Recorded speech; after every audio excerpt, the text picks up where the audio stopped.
Good morning friends. मैं Kailash sir आपके अपने YouTube channel Kailash competition point में आपका स्वागत करता हूं।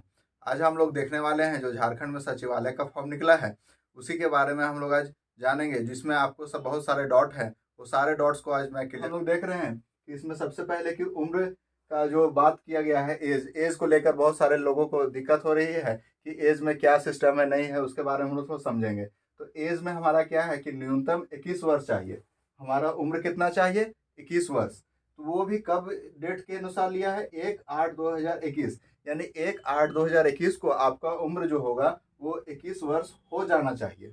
ठीक है, फिर उससे एक्स्ट्रा है तो कोई दिक्कत नहीं है। तो एक्स्ट्रा में कहाँ तक जाएगा, यानी अधिकतम हम लोग का कब तक जाएगा वो देखेंगे। तो अधिकतम में हम लोग का जनरल के लिए ले गया है 35 वर्ष, और इसका भी जो लास्ट डेट लिया गया है यानी कि 1/8/2021। अगर 1/8/2021 को आपका उम्र 35 साल पूरा हो रहा है तो आप इस फॉर्म को भर सकेंगे। लेकिन 1/8/2021 यानी कि अगस्त जो महीना है उसमें अगर आपका एक दिन भी एक्स्ट्रा हो जाएगा तो आप नहीं भर पाइएगा, यानी 35 साल तक ही आपको एज लिमिट लिया गया है।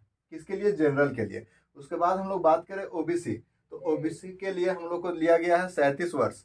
ठीक है, SC ST के लिए हम लोग को लिया गया है 40 वर्ष। अब अगर हम लोग बात करें कि जनरल और ओबीसी, तो जनरल और ओबीसी में हम लोग बात करें तो 38 वर्ष ये किसके लिए है? महिला के लिए। और हमारा ये जो बात हो रहा था 35 साल जनरल के लिए, ओबीसी 37 साल और SC ST 40 वर्ष, ये सारा हमारा बात हो रहा था पुरुष के लिए। हम लोग महिला का अगर जिक्र करें तो जनरल या ओबीसी से अगर कोई महिला है तो उसको 38 साल तक ये एज होना चाहिए, तो वो ये फॉर्म को फिल कर पाएगी। या SC ST कैंडिडेट है महिला में तो वो 40 वर्ष तक। अब हम लोग को बात करना ये है कि निःशक्त अभ्यर्थियों, मतलब कहने का मतलब होता है जो हैंडीकैप्ट होते हैं उनके लिए। तो जो जैसे मान लीजिए आप जनरल कैंडिडेट है वो, ठीक है, और उसको क्या होगा 10 वर्ष और छूट मिलेगा। यानी कि अगर वो जनरल है तो 35 वर्ष तो जनरल मिल रहा है, उसमें 10 वर्ष और जोड़ दीजिए तो उसको 45 वर्ष तक वो इस फॉर्म को फिल कर सकता है।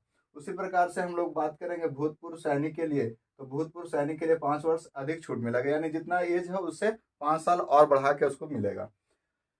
उसके बाद हम लोग देख लेते हैं इसमें कि जनरल के लिए एक कंडीशन अप्लाई किया गया है इसमें जनरल में, कि जो भी कैंडिडेट जनरल से होंगे उसके लिए क्या करना है कि मैट्रिक और इंटर झारखंड से होना चाहिए।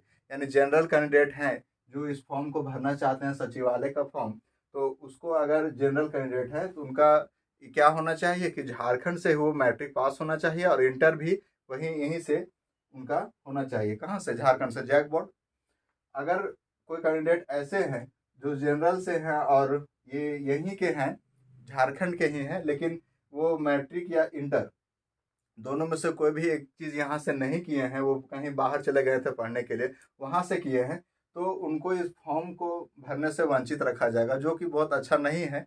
क्योंकि वो अगर मूलवासी हैं झारखंड के हैं तो उनको भी फॉर्म भरने देना चाहिए। लेकिन अब ये गाइडलाइंस है हमारा सचिवालय का जो फॉर्म निकला है उसी में ये गाइडलाइंस जारी किया गया है कि जनरल कैंडिडेट को मैट्रिक और इंटर झारखंड का ही होगा, उसी को भराने के लिए दिया जाएगा। और बाकी अदर स्टेट से होंगे या अदर स्टेट से वो एग्ज़ाम लिखे होंगे झारखंड के रहने पर भी, तो उनको एग्ज़ाम मतलब ये फॉर्म को भरने नहीं दिया जाएगा।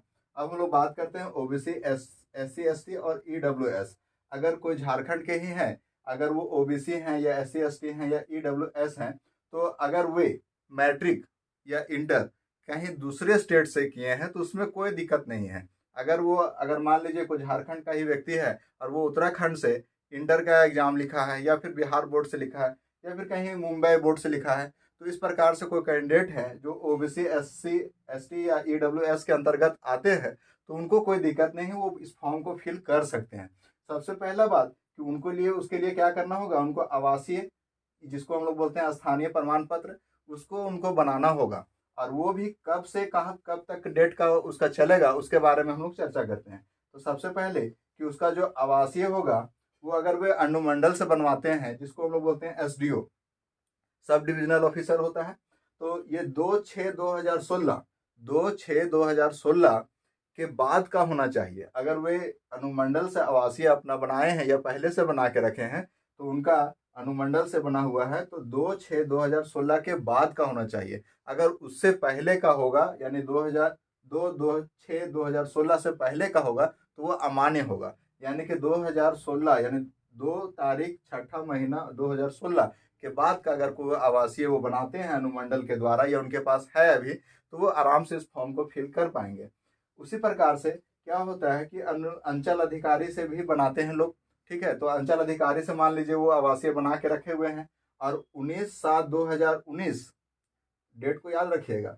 आवासीय जो है वो अंचल अधिकारी से बनाते हैं, यानी सर्कल ऑफिसर से बनाते हैं। तो 19/7/2019 यानी कि ये डेट हुआ, इसके बाद का अगर उसके पास आवासीय है तो वो इस फॉर्म को फिल कर पाएंगे। अगर यदि वो 19/7/2019 से पहले का है उनके पास और वो अंचल अधिकारी से बनाए हैं, तो उनका ये जो है ये फॉर्म को फिल नहीं कर पाएंगे, क्योंकि उसका आवासीय अमान्य हो जाएगा।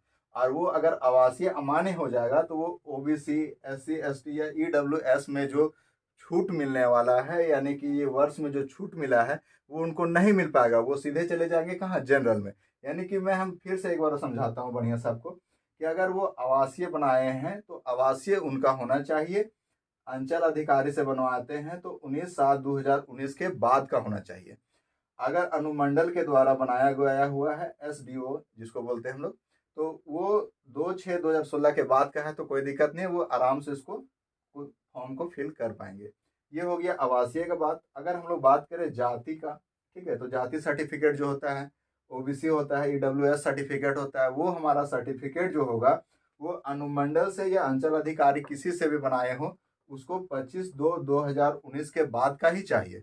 अगर उससे पहले का उनके पास है तो वो अमान्य होगा। 946 जो पोस्ट निकाला गया है, तो वो पोस्ट बढ़ेगा कि क्या होगा, तो ये आपको हम बता देते हैं, ये पोस्ट 100% बढ़ेगा, ठीक है। इसलिए आप और जी जान से तैयारी कीजिए और पूरा मेहनत से इसको एग्जाम को निकालने का प्रयास कीजिए, क्योंकि वैकेंसी और बढ़ जाएगी। ये कुछ दिन के बाद आपको इन्फॉर्म कर बात करते हैं, चर्चा करते हैं सिलेबस की।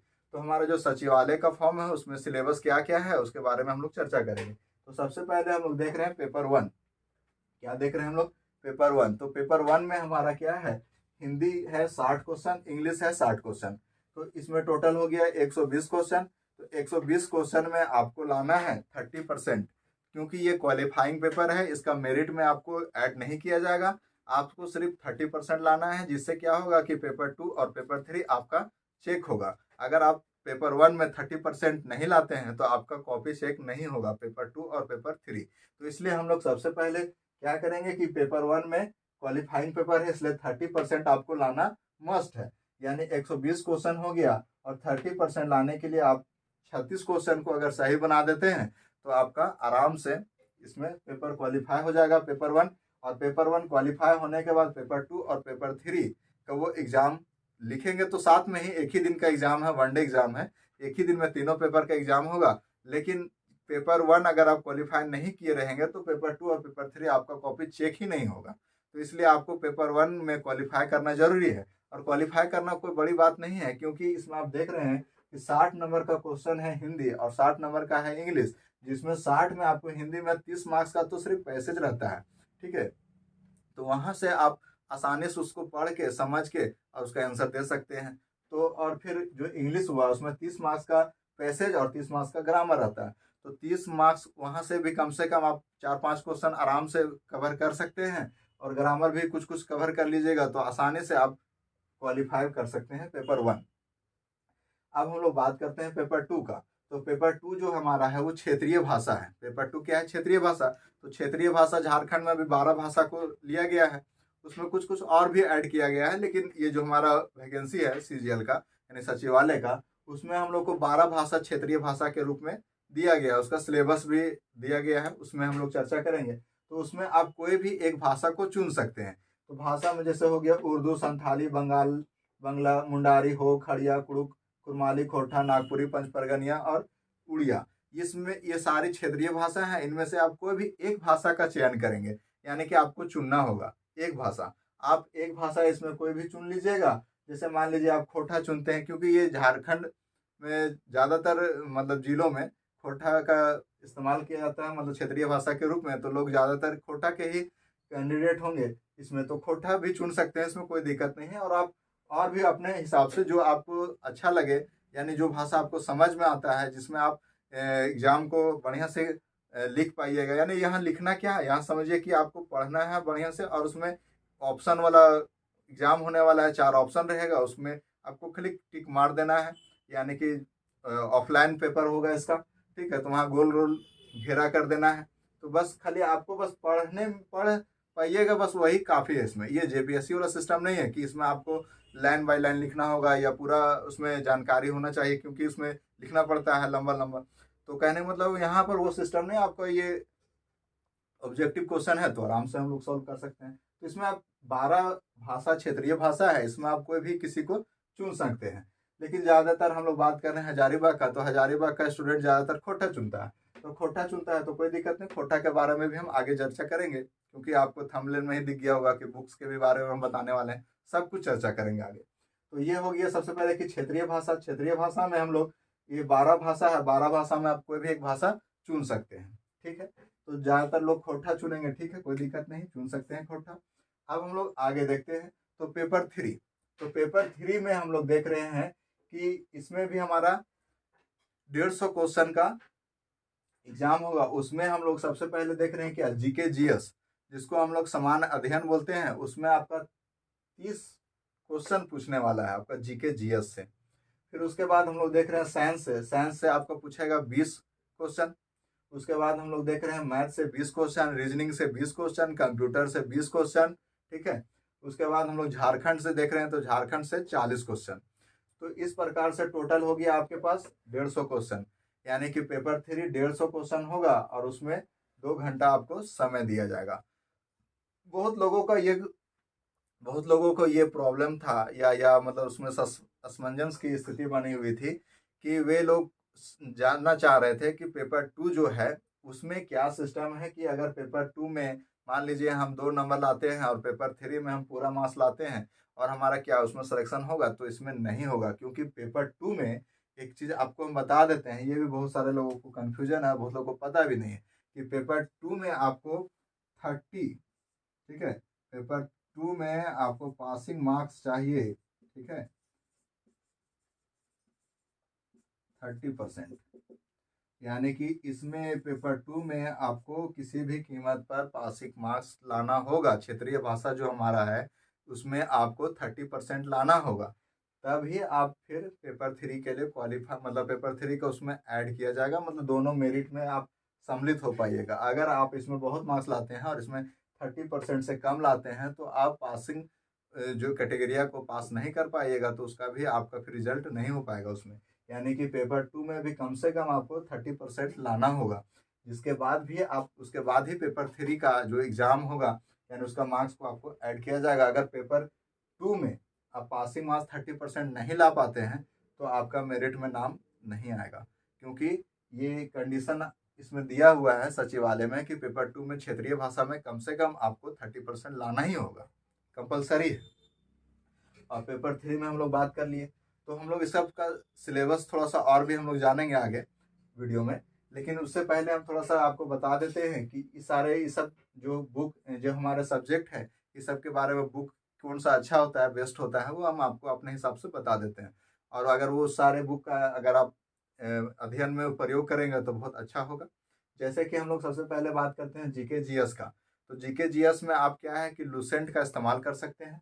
इसमें आप लूसेंट को ले सकते हैं और पढ़ सकते हैं, क्योंकि आप लोग बहुत दिन से पढ़ रहे हैं तो लूसेंट आपको बहुत कुछ क्लियर होगा, तो वहाँ से आप इस्तेमाल इसका कर सकते हैं। अब रहा साइंस का, तो साइंस की एक बुक आती है एस के झा। साइंस के लिए बुक आती है एक एस के झा का, जिनका बुक बहुत बढ़िया है। आप उसका इस्तेमाल करके साइंस में 20 में 20 मार्क्स ला सकते हैं। उसके बाद हम लोग बात करते हैं मैथ के लिए, तो मैथ में आप SD यादव का बुक ले सकते हैं। अब मैथ में हम लोग बात कर लेते हैं थोड़ा सिलेबस के बारे में। तो मैथ में देखिए आपका क्या लिखा हुआ, अंक गणित, प्राथमिक बीज गणितीय, ज्यामिति और समान त्रिकोणमिति और क्षेत्रमिति। यानी कुल मिला के आपको सारा सिलेबस दे दिया है, खाली आपको वर्ड छोटा छोटा लिख दिया है और कुछ नहीं। जैसे अंक गणित में आपको खाली अंक गणित में ही आपका LCM SCF सारा कुछ आ जाएगा, परसेंटेज आ जाएगा, तो आपका प्रॉफिट एंड लॉस आ जाएगा, ठीक है। इसी प्रकार से सारा कुछ इसमें आ जाता है। और फिर जो बचा कुछ है वो बीज गणितीय में आ गया और ज्यामिति आ गया, यानी क्षेत्रमिति भी है, त्रिकोणमिति भी है, यानी सारा कुछ सिलेबस वही है जो हम लोग कंपटीशन एग्जाम के लिए तैयारी करते हैं उसमें जो मैथ का सिलेबस होता है वही सिलेबस इसमें है। ठीक है, ध्यान इसमें सिर्फ रखने वाली बात यह है कि इसमें क्लास 10th लेवल का ही पूछा जाएगा क्वेश्चन, यानी कि क्लास 10th का लेवल का जो क्वेश्चन होगा उसी के हिसाब से आपको मैथ का तैयारी करना, बहुत ज़्यादा हाई फाई तैयारी नहीं करना है।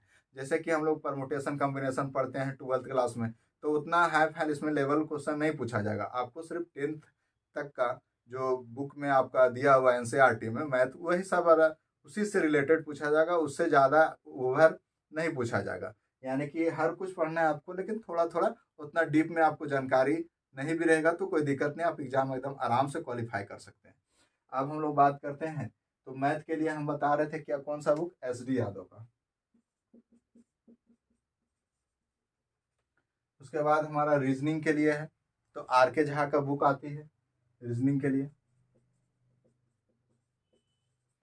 और कंप्यूटर के लिए आपका परीक्षा मंथन आता है जो बेस्ट है।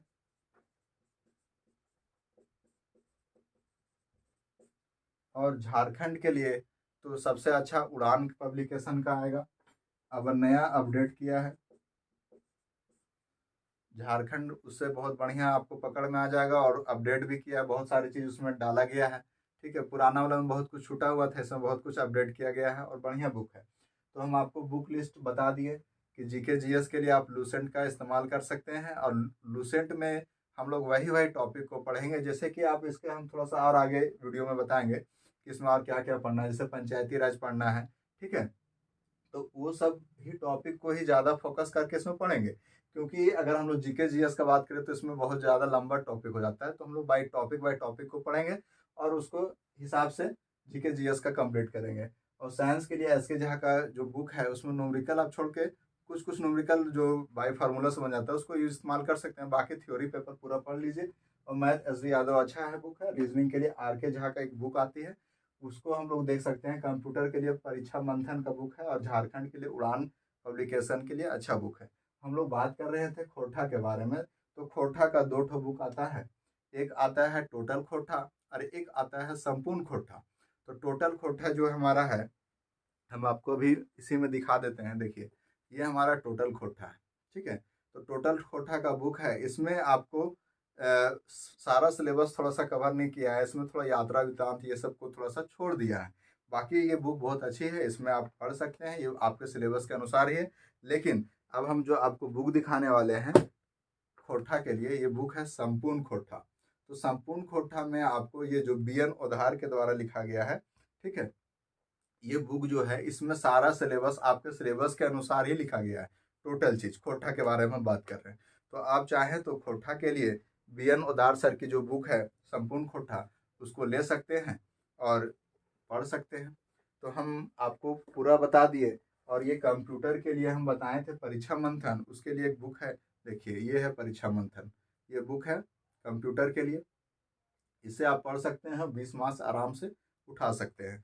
और हम लोग बात कर रहे थे रीजनिंग के लिए, तो रीजनिंग के लिए बुक आती है आर के झा की बुक। देखिए ये बहुत अच्छी किताब है, आप इसको ले सकते हैं, ये आपके पूरा लेवल के हिसाब से इसमें सेट है और आप इसको आराम से बना सकते हैं। इसी प्रकार हम लोग और भी डिटेल इसमें देखेंगे, सिलेबस में थोड़ा सा जीके जीएस के बारे में, बाकी तुम सब के बारे में बता ही दिए और सारा बुक को बता दिए। ठीक है, अब हम लोग थोड़ा सा आगे देखते हैं सिलेबस। जैसा कि आपको स्क्रीन पर दिख रहा है खोरठा का सिलेबस, उसमें सबसे पहला पार्ट है गद्य भाग। उसमें हमारा पहला कहानी है छैहर, एक बुक है, उसमें कहानी संग्रह दिया हुआ चितरंजन महतो चित्रा का है। फिर उसके बाद दूसरा बुक है सोंध माटी, लेखक हैं डॉक्टर विनोद कुमार। तीसरा बुक है खोरठा निबंध, doctor B N Odhar. B N Odhar की एक और बुक हम आपको जो बताए थे उसमें संपूर्ण खोरठा था, उसमें सारा कवर किया हुआ है पूरा सिलेबस। और अगर आप चाहें तो अलग अलग सारा बुक ले सकते हैं। ये आपका 3 बुक हो गया गद्य भाग के लिए। फिर 4 बुक हो जाएगा पद भाग के लिए।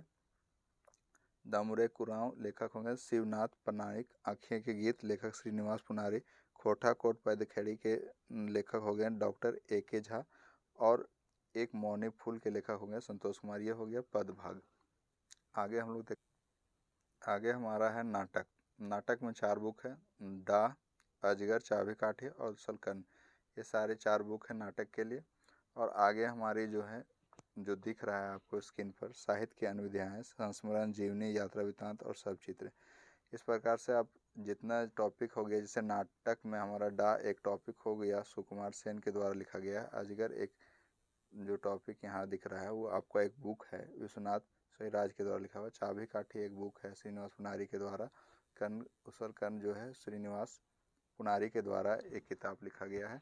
आप चाहें तो सारे बुक को अलग अलग खरीद के आप उसको पढ़ सकते हैं, या फिर आपके लिए एक बुक में बताया था संपूर्ण खोटा का बी अनुदार के द्वारा लिखी गई किताब है, उसमें सारा ये सिलेबस को कवर किया गया है। आप उससे भी सारा तैयारी कर सकते हैं, या फिर अलग से अपनी किताब सारा जो बुक है जो सिलेबस के अनुसार सारा बुक है, अलग अलग सब टॉपिक के अनुसार एक एक बुक है, उसको भी आप खरीद सकते हैं। अब हम लोग बात करते हैं समान अध्ययन की। अभी हम लोगों ने देखा खोटा जो पेपर 2 था उसके बारे में, उसका सिलेबस और उसकी जानकारी ली। अब हम लोग पेपर 3 का सिलेबस की जानकारी लेंगे। जैसे सबसे पहले जीके जीएस जो हमारा था समान अध्ययन, उसके बारे में हम लोग देखते हैं।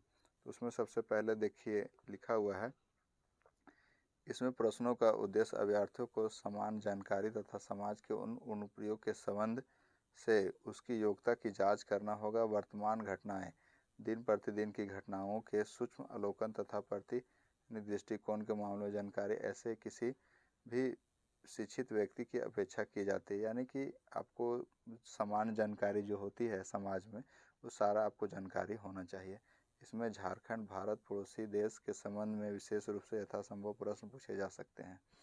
यानी कि आपको सीधा सीधी कह रहा है कि ये करेंट अफेयर है, करेंट अफेयर के बारे में आपको पढ़ना होगा, और उसमें झारखंड भारत पड़ोसी देश जितना है सबके बारे में हल्का फुल्का जानकारी आपको होनी चाहिए। इसमें आपको पूछा जाएगा समसामयिक के विषय के बारे में, वैज्ञानिक प्रगति, राष्ट्रीय अंतर्राष्ट्रीय पुरस्कार हो गए, भारतीय भाषाएं हो गई, पुस्तक हो गया, लिपि हो गया, राजधानी हो गया, मुद्रा हो गया, खेल खिलाड़ी, महत्वपूर्ण घटनाएं, ये सारा हमारा करंट अफेयर का टॉपिक हुआ। अब इसके आगे हम लोग को लिखता है भारत का इतिहास। यानी कि जो इतिहास हम लोग को पढ़ना है उसमें सिर्फ हमको भारत का इतिहास पढ़ना है, ना कि विश्व का इतिहास जो होता है उसको नहीं पढ़ना है। सिलेबस में जो आपको दिया हुआ है टॉपिक बाय टॉपिक, उसी को हम लोग कवर करने का प्रयास करेंगे। जैसे भारत का इतिहास हो गया, संस्कृति हो गया, भूगोल। भूगोल में आपको यहाँ लिखा हुआ नहीं है कि भारत का भूगोल या विश्व का भूगोल, आप थोड़ा थोड़ा दोनों के बारे में जानकारी रखना होगा, भारत का भूगोल भी और विश्व का भी भूगोल। उसके बाद आता है पर्यावरण, आर्थिक परिदृश्य, स्वतंत्रता आंदोलन। स्वतंत्रता आंदोलन में जैसे कि हम 1857 की क्रांति हो गया, 1947 के बीच में जो घटनाएं हो गई, सारे ये सब चीज़ को हम लोग को जानकारी रख लेना है, थोड़ा थोड़ा पढ़ लेना है। वायसराय के बारे में, अंग्रेज के शासन के समय जो कुछ वायसराय सब जानकारी हमको रखना होगा। भारतीय कृषि तथा के बारे में थोड़ा पढ़ना है। प्रकृति संसाधन के प्रमुख विशेषताएँ हो गई, भारत के संविधान जैसे आर्टिकल जो होता है सब पढ़ना होता है। एवं राज व्यवस्था, यानी कि कहने का ये अर्थ हुआ कि आप प्रधानमंत्री के बारे में हो गया, और राष्ट्रपति के बारे में हो गया, राज्यपाल के बारे में, मुख्यमंत्री के बारे में, इस सब की जानकारी आपको रखनी होगी। यही पॉलिटी का सिलेबस दिया हुआ है। और आर्टिकल, देश की राजनीतिक प्रणाली, यानी देश में कैसे क्या कर क्रियाकलाप हो रहा है, कैसे पंचायती राज, सामुदायिक विषय, पंचवर्षीय योजना। इकोनॉमिक्स से देखिए आपको पंचवर्षीय योजना को ऐड किया गया है। इस प्रकार से आपको सारा सब्जेक्ट इसमें कवर किया गया है। पॉलिटी, इकोनॉमिक्स, हिस्ट्री, ज्योग्राफी, सारा कुछ कवर किया गया है, और इस पर ध्यान रखते हुए इसको आपको करना है। आगे हम लोग देख रहे हैं कि लिखा हुआ है झारखंड राज्य की भौगोलिक स्थिति एवं राजनीतिक स्थिति की समान जानकारी। यानी झारखंड के बारे में जो आपको उड़ान के किताब में दिया हुआ उसी से ही सारा कवर हो जाएगा। अब हम लोग आगे देखते हैं। तो आगे हमारा है समान विज्ञान। तो समान विज्ञान में आपको हम पहले भी बताएं कि समान विज्ञान में सिर्फ क्या करना है, क्लास 10 के आधारित पर अगर जो है एनसीईआरटी में जो दिया हुआ है वो सब की जानकारी होगी, तो इससे बाहर कुछ नहीं पूछता है समान विज्ञान में। और इसमें देखिए कुछ लिखा हुआ है, नहीं दिन प्रतिदिन जो हम अवलोकन करते हैं, अनुभव करते हैं, यानी जो हमारे जानकारी के अनुसार जो काम होता है दिन प्रतिदिन साइंस में, उसी से आपको पूछा जाएगा। अब हम लोग आगे बढ़ते हैं। तो आगे हम लोग देख रहे हैं समान गणित। तो समान गणित में आपका अंक गणित है, प्राथमिक बीजीय गणित, ज्यामिति है, त्रिकोणमिति है, क्षेत्रमिति है। बस इसी को आपको कवर करना है, और क्लास 10 तक में जो पढ़ना रहता है वही सब आपको पढ़ना है। ज़्यादा डीप में नहीं पढ़ना है मैथ को, बस हल्का हल्का ऊपर से ही हम लोग पढ़ लेंगे। क्लास 10 तक में जितना सिलेबस रहता है उतना ही आपको तैयार करना है। मैथ में आपको उससे ही पूछेगा। आगे हम लोग बढ़ते हैं तो देखते हैं मानसिक क्षमता में यानी कि रीजनिंग के लिए मैंने आपको एक बुक बताया था R.K. झा का, उसी से सारा रिलेटेड है। और इसमें आपको टॉपिक बाय टॉपिक भी दिया हुआ है। सादृश्य हो गया, समानता हो गए, विभिन्नता हो गया, स्थान कल्पना, समस्या समाधान, विश्लेषण, दृश्य, अवलोकन, संबंध, धारणा, अंक गणितीय, तर्क शक्ति, अंक गणितीय, संख्या कूट, लेखन कूट, व्याख्या इत्यादि। सारा आपका जो टॉपिक है वो सारा आपको वो बुक में मिल जाएगा, R.K. झा का बुक में। और टॉपिक बाय टॉपिक ही आप पढ़ लीजिए। रीजनिंग उतना ही काफ़ी है। उसके बाद हम लोग का आ गया कंप्यूटर का मूल ज्ञान। तो कंप्यूटर का मूल ज्ञान में आपको लिखा हुआ है, इसमें कंप्यूटर के विभिन्न उपकरणों यानी कि कंप्यूटर में जैसे हो गया आपका CPU कैसे काम करता है, ठीक है, मॉनिटर क्या काम करता है, सब सारा हल्का फुल्का जानकारी आपको होनी चाहिए सब उपकरण का। और फिर इसमें एक आपको दिया है MS विंडो ऑपरेटिंग सिस्टम, इसके बारे में आपको जानकारी होनी चाहिए। MS ऑफिस एवं इंटरनेट संचालन की विधि जानकारी से संबंधित प्रश्न पूछे जा सकते हैं। बस इतना ही कंप्यूटर में पढ़ना है, अब ज़्यादा पढ़ने की ज़रूरत नहीं। कंप्यूटर में इससे ज़्यादा कुछ पूछा नहीं जाता है। कंप्यूटर हो गया। उसके बाद हम लोग देख रहे हैं झारखंड से राज्य से संबंधित ज्ञान। तो इसमें आपको हम बताएं कि इसमें आपको जो उड़ान की किताब है उससे इसमें बाहर कुछ नहीं पूछेगा, क्योंकि सारा जो टॉपिक आपको दिखा हुआ है सारा उड़ान का पब्लिकेशन में इसको कवर किया गया है। वैसे आप इसमें टॉपिक बाय टॉपिक भी तैयारी कर सकते हैं। जैसे कि आप देख रहे हैं झारखंड राज्य के भूगोल यानी भूगोल पढ़ना होगा, इतिहास, सभ्यता, संस्कृति, भाषा, साहित्य, स्थान, खान, खनिज, उद्योग, राष्ट्रीय आंदोलन में झारखंड का योगदान, विकास योजनाएं, खेल खिलाड़ी, व्यक्तित्व, नागरिक उपलब्धियां, राष्ट्रीय अंतर्राष्ट्रीय महत्व के विषय इत्यादि। इसी प्रकार से जितना टॉपिक आपको बोला गया सब टॉपिक को झारखंड का बुक से पढ़ लेना है। ये इस प्रकार से आपका पेपर 3 कंप्लीट हुआ। अब हम लोग आगे देखते हैं। तो अभी आप लोगों ने देखा कि पूरा सिलेबस मैं चर्चा कर दिया और जो आपके सारे डॉट्स थे मैंने उसको क्लियर करने का पूरा प्रयास किया हूँ अपनी ओर से। अगर आपको कोई और भी डॉट्स रह जाते हैं तो आप हमको कमेंट सेक्शन में पूछ सकते हैं और मैं उसका जवाब देने का प्रयास करूँगा। और एक बात और मैं आपको बता देता हूँ कि जब भी आप आवासीय जाति या OBC बनाते हैं तो उसमें अपना स्पेलिंग जो होता है नाम का वो स्पेलिंग एकदम सेम टू सेम वही रखिए जो आप मैट्रिक सर्टिफिकेट में, इंटर सर्टिफिकेट में या ग्रेजुएशन सर्टिफिकेट में रखे हैं। तो उससे क्या होगा कि आपका जब डॉक्यूमेंट वेरिफिकेशन होगा तो उसमें आपको आसानी होगा और आसानी से आप वहाँ डॉक्यूमेंट वेरिफिकेशन में पास हो पाइएगा और बहुत अच्छे से आसानी से काम हो जाएगा आपका ऑफलाइन क्लास का। और उसमें आप देखेंगे कि पेपर 1 के लिए स्पेशल जो है टीचर रखे गए हैं इंग्लिश के लिए, विक्की सर हैं हमारे। और क्षेत्रीय भाषा के लिए हम लोग खोरठा के लिए 2 टीचर रखे हैं और मैं खुद भी उसमें आपको मदद करूँगा। उसमें हमारा खोरठा के लिए हो जाएंगे नकुल सर, अमन सर, ये सब हमारे टीचर हैं, फैकल्टी हैं खोरठा के लिए, ठीक है। ये आपको बहुत बेहतरीन पढ़ाएंगे, एक बार ऐसा पढ़ाएंगे कि आपको सब दिमाग में घुस जाएगा। और दूसरा बात है कि इधर जो है इसमें मैं खुद मैथ पढ़ाऊँगा आपको, ठीक है। झारखंड का भी क्लास मैं खुद लूँगा आपके लिए। और बहुत सारा सब्जेक्ट के लिए जो है कंप्यूटर से सारे हम लोग टीचर रखे हैं। और अब चाहिएगा तो हमारे ऑफलाइन क्लास में आके सारे बैच को ज्वाइन कर सकते हैं स्पेशल। बाकी फिर हमें वीडियो जब भी मुझे मौका मिले मैं वीडियो बनाता रहूँगा। और यूट्यूब में मैं कोशिश करूँगा कि कुछ कुछ सब्जेक्ट का भी वीडियो बना के डाल दूँ, लेकिन समय नहीं मिलता है जिसके कारण मैं नहीं डाल पाता हूँ। लेकिन मुझे जब भी मौका मिलेगा मैं और भी वीडियो बनाऊँगा आप लोगों के लिए, सुविधा के लिए, ठीक है। फिर हम लोग मिलते हैं नेक्स्ट वीडियो में।